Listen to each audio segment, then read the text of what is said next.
cheveux lorsqu'il y a eu des problèmes avec le Soudan en 2005-2006. Puis maintenant, par ces Tchadiens-là, toute notre identité était gérée par eux. Ce qui posait d'ailleurs des problèmes, surtout pour la carte d'identité. Ils n'avaient pas la même bonne mobilité que les sociétés précédentes. Il fallait venir jusqu'à N'Djamena. Et quand vous avez un faciès un peu comme ça, là, qui ne leur plaisait pas, on dit non, vous n'êtes pas tchadien, il faut aller chercher ta carte là au Cameroun, par exemple. Bon. Nous, on s'est insurgé depuis plusieurs années contre cette situation. On a dit que ce n'est pas normal que dans un pays comme le Tchad, que les pouvoirs régaliens de l'État soient dévolus à des destination des individus. Je me rappelle la première rencontre qu'il y a eu avec le président Déby le 17 décembre de l'année dernière, en 2013. Parmi les problèmes que j'évoquais, il y avait ce problème de l'identité. Je lui ai dit que ce n'était pas normal que cette société continue de gérer l'identité tchadienne. J'ai pu comprendre que, bon, après cette rencontre avec lui, ce que j'ai dit se fait encore, mais non, ça n'a pas été fait encore. Pourquoi est-ce que c'est fait encore aujourd'hui? Parce que ça a été annulé. Cet accord a été annulé parce qu'une fois encore, il a senti que c'est une source de problème. Il faut donc calmer le jeu et c'est ce qu'il a fait.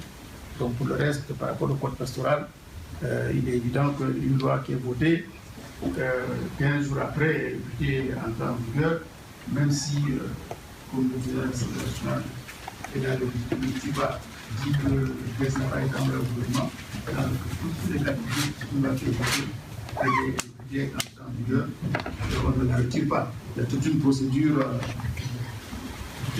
légale dont la plus simple nous semble être une loi d'abrogation. Ce n'est pas encore fait pour l'homme, mais c'est ce qu'il y a.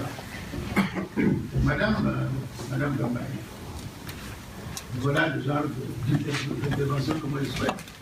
En fait, vous ne m'avez pas posé de question.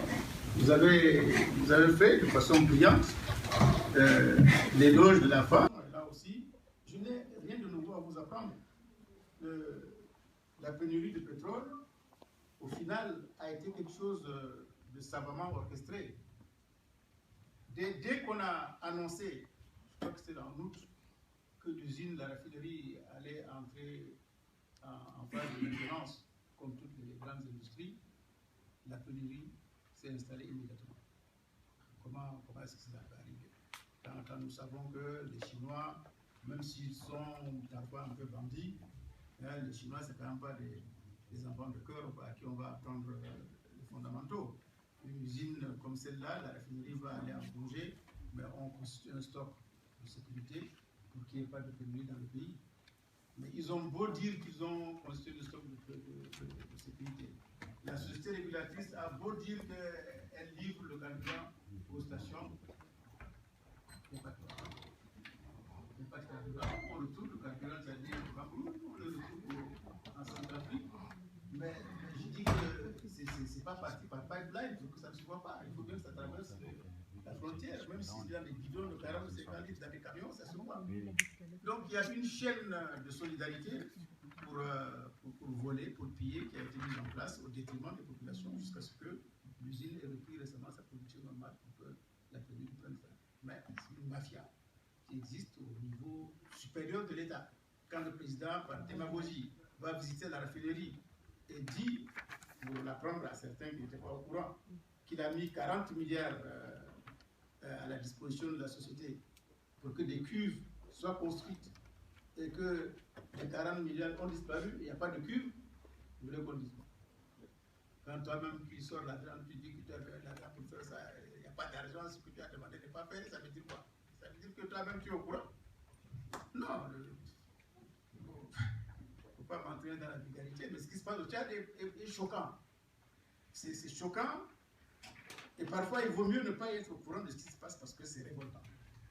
Donc le problème de pénurie, là, c'était vraiment une situation gérée d'une façon infantile, je crois, puérile par le gouvernement, parce que le Premier ministre lui-même à un moment donné a dit que c'est des commerçants véreux qu'on connaît, qui sont à la base de cette pénurie. Alors, on n'a jamais arrêté quelqu'un parce qu'il a été véreux et qu'il a provoqué la situation de pénurie dans le pays. Voilà un régime qui connaît ceux qui peuvent les branler et qui l'acceptent. Ça veut dire que tout est pourri jusqu'au niveau le plus élevé de l'État, tout simplement. Les biens volés au peuple, il faut que cela revienne au trésor public. Personnellement, je ne l'ai pas entendu. Et s'il y a un Tchadien qui a entendu ça, j'aimerais qu'il le dise. Merci. Hier, nous-mêmes, je crois, dans les 10 derniers pays du monde, et là n'est pas le secret. Le secret, de mon point de vue, et c'est ce qu'il a soulevé comme problème, comment se fait-il que dans un pays comme celui-là, où aujourd'hui le milliard est devenu une unité de compte, il puisse y avoir tant de détournements, tant de vols, et nous appelons cela même un pillage à ciel ouvert, comment cela peut-il se faire et qu'il y ait un ministère dit de la moralisation et de l'assainissement et qu'il n'y a que des petits voleurs qui sont mis en prison et pas de gros? C'est toute la question évidemment qu'on peut se poser. Mais vous savez que dans la vulgarité de la loi de la mafia, on dit que les gros voleurs ne vont jamais en prison parce qu'ils ont les moyens